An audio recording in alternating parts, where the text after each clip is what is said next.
Illegal online betting యాప్ల ప్రచారంతో సంబంధం ఉన్న కేసులో ఈడీ నలుగురు సినీ తారలకి నోటీసులు జారీ చేసింది.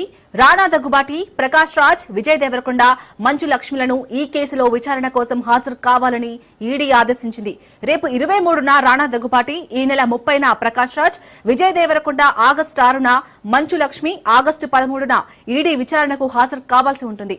ఇల్లీగల్ ఆన్లైన్ బెట్టింగ్ యాప్ల ప్రమోషన్ కు సంబంధించి ఈ యాప్లతో ఎలాంటి సంబంధం కలిగి ఉన్నారనే విషయంపై ఈడీ లోతైన విచారణ జరుపుతుంది. మరిన్ని వివరాల కోసం ఈడీ ఈ నటులను ప్రశ్నించనుంది. ఈ విషయంపై సినీ పరిశ్రమలో చర్చలు జోరందుకున్నాయి. తదుపరి విచారణలో ఏ విధమైన వివరాలు బయటపడతాయనేది ఆసక్తికరంగా మారింది.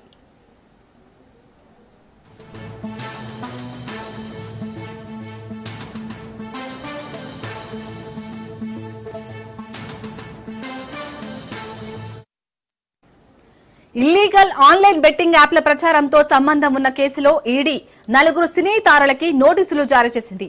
రాణా దగ్గుబాటి, ప్రకాష్ రాజ్, విజయ్ దేవరకొండ, మంచు లక్ష్మిలను ఈ కేసులో విచారణ కోసం హాజరు కావాలని ఈడీ ఆదేశించింది.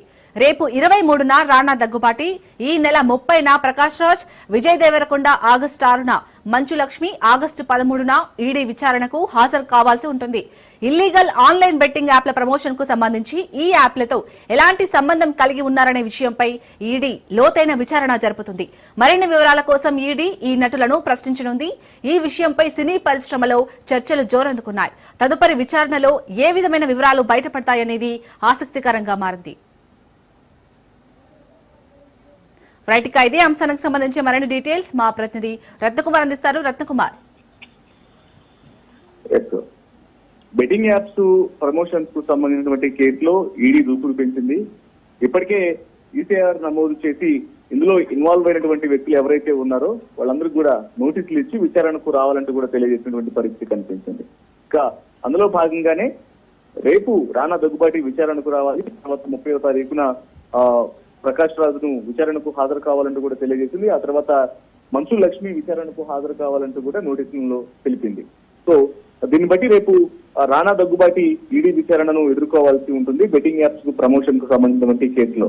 మరి తను ప్రమోషన్స్ లో భాగంగానే రేపు విచారణకు ఈడీ ఎదుట హాజరవుతాడా లేదా అనేటువంటి విషయం తెలియాల్సినటువంటి పరిస్థితి కనిపిస్తుంది. ఎందుకంటే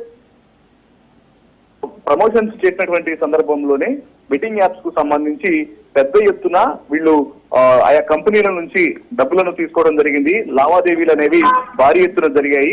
పెద్ద మొత్తంలో ఆర్జించారు. అమౌంట్ అంతా కూడా క్రిప్టో కరెన్సీ రూపంలో అకౌంట్ ట్రాన్సాక్షన్స్ అనేవి జరిగినటువంటి నేపథ్యంలోనే కొన్ని కోట్ల రూపాయలు చేతులు మారాయని భావించిన తర్వాత ఎక్కడైతే హైదరాబాద్, సైబరాబాద్ పరిధిలో నమోదైనటువంటి కేసులకు సంబంధించి ఈసీఆర్ నమోదు చేసింది ఈడీ అధికారులు. ఇక్కడ ఉన్నటువంటి ఎఫ్ఐఆర్ కాపీలను అంటే హైదరాబాద్, సైబరాబాద్ పరిధిలో నమోదైనటువంటి 29 మంది సెలబ్రిటీస్ మీద, సోషల్ మీడియా ఇన్ఫ్లుయెన్సర్ల మీద నమోదైనటువంటి కేసుల కాపీలు మొత్తాన్ని కూడా తెప్పించుకొని వాటన్నింటినీ బేస్ చేసుకొని ఈసీఆర్ నమోదు చేసి ఈ నోటీసులను జారీ చేయడం జరిగింది.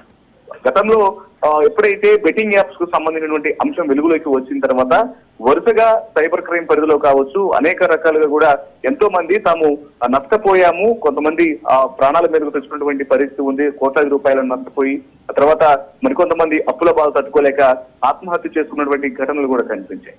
సో వీటన్నిటికీ కూడా డైరెక్ట్ గాను ఇండైరెక్ట్ గాను ఎవరైతే ఈ బెట్టింగ్ యాప్స్ ను ప్రమోట్ చేసినటువంటి సెలబ్రిటీస్ ఉన్నారో వారి యొక్క పాత్ర ఉంది అంటూ కూడా భావించిన తర్వాత ఎవరెవరైతే బెట్టింగ్ యాప్స్ ను ప్రమోట్ చేసినటువంటి నటీనటులు, సోషల్ మీడియా ఇన్ఫ్లుయెన్సర్లు, బిగ్ బాస్ కంటెస్టెంట్లు ఎవరైతే ఉన్నారో వాళ్ళందరి మీద కూడా మొత్తం 29 మంది మీద కేసులు నమోదు చేయడం జరిగింది. కేసులు నమోదు చేసి ఇందులో పలువురిని విచారించారు. ఇటు పంజాగుట్ట పిఎస్ లో కేసులు నమోదైన తర్వాత హైదరాబాద్ పోలీసులు కొంతమందిని విచారించడం జరిగింది. అలాగే మరికొంతమందికి ఇటు సైబరాబాద్ పిఎస్ లో, సైబరాబాద్ కమిషనరేట్ లిమిట్స్ లో, మియాపూర్ లో నమోదైనటువంటి కేసులకు సంబంధించి కూడా వాళ్ళ మీద కేసులు నమోదు చేశారు. ఇలా 29 మంది మీద కేసులు నమోదాయి. ఇక ఇప్పుడు ఇందులో జరిగినటువంటి 100 కోట్ల రూపాయల లావాదేవీలు, ఏ కంపెనీలకు సంబంధించినటువంటి ట్రాన్సాక్షన్స్ అనేవి ఈ నటీనటులకు బెట్టింగ్ యాప్స్ ప్రమోషన్ కేసులో వచ్చాయో వాటన్నిటిని కూడా ఆరా తీసేందుకు అధికారులు సిద్ధమయ్యారు.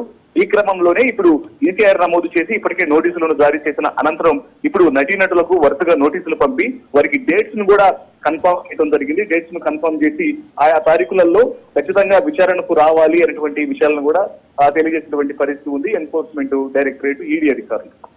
ఇందులో భాగంగానే రేపు రానా దగ్గుబాటి తను విచారణను ఎదుర్కోవాల్సి ఉంటుంది.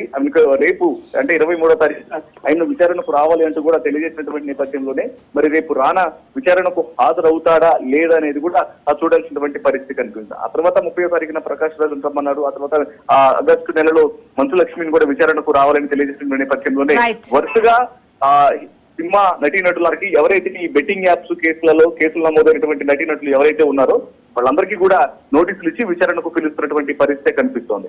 Right, thank you Ratnakumar.